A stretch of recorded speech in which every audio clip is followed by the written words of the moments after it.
And I know that Korea has been vitally interested in developing economic ties with the people of Pakistan. With that, we now proceed to Congressman Mike Lawler. Thank you, Mr. Liu. I know many of my colleagues touched on the election irregularities and some of the concerns about it, so I want to segue a little bit. Just a few weeks ago, the government of Pakistan approved plans to begin construction on a pipeline to transport natural gas from Iran to Pakistan. Iran constructed its side of the pipeline years ago, and now Pakistan has finally decided to move forward.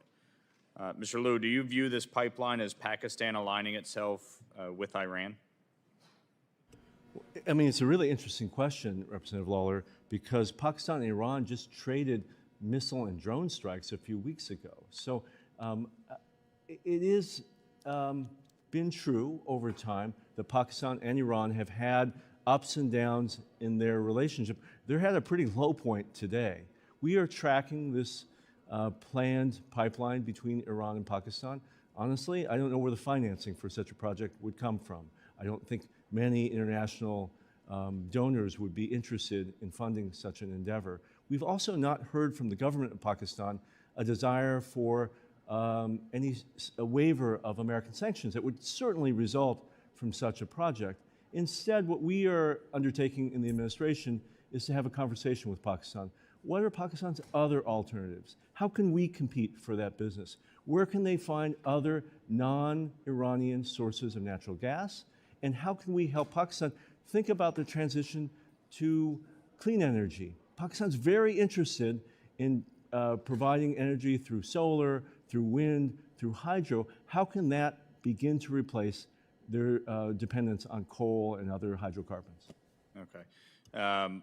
So have you expressed direct concern with the Pakistani government on this issue? We are in consultation with the Pakistani government on this issue, yes, sir. Okay. I mean, my concern is that Iran is the greatest state sponsor of terror. They use the illicit Iranian petroleum oil trade to finance terrorism. Since Joe Biden took office, nearly $88 billion in increased revenue has resulted because of lax enforcement on sanctions. It's why I introduced the SHIP Act to increase secondary sanctions on the purchase of Iranian petroleum.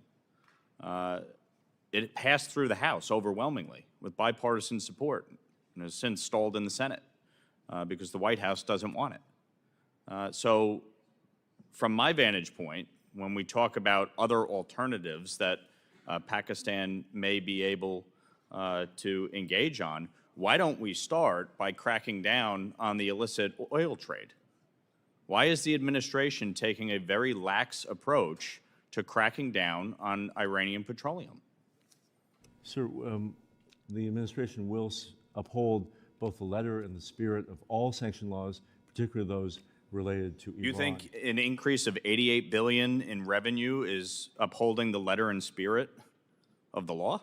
Sir, I am not an expert in Iranian energy exports, but what I know as a person who has a car that's fueled by gasoline is all of us have paid for higher gasoline after Putin's full-scale invasion of Ukraine. And well, that's also a result in this country of us limiting production of oil and natural gas in this country. That's why we're dealing with our own energy challenges. Sir, but across the globe, if I could answer your question, well, you went in a total non sequitur. I fully support the efforts by the U.S. government to prevent this pipeline from happening. We are working towards that goal, sir. Okay. How does the administration view Pakistan's relationship with the Taliban? With suspicion, sir. And so what are we doing based on that suspicion? So I think it is well known that previous governments of Pakistan have had close relations with the Taliban. Currently, the greatest terrorist threat faced by the people of Pakistan emanates from Afghanistan. And the relationship between Pakistan and the Taliban is about the same as the relationship between the United States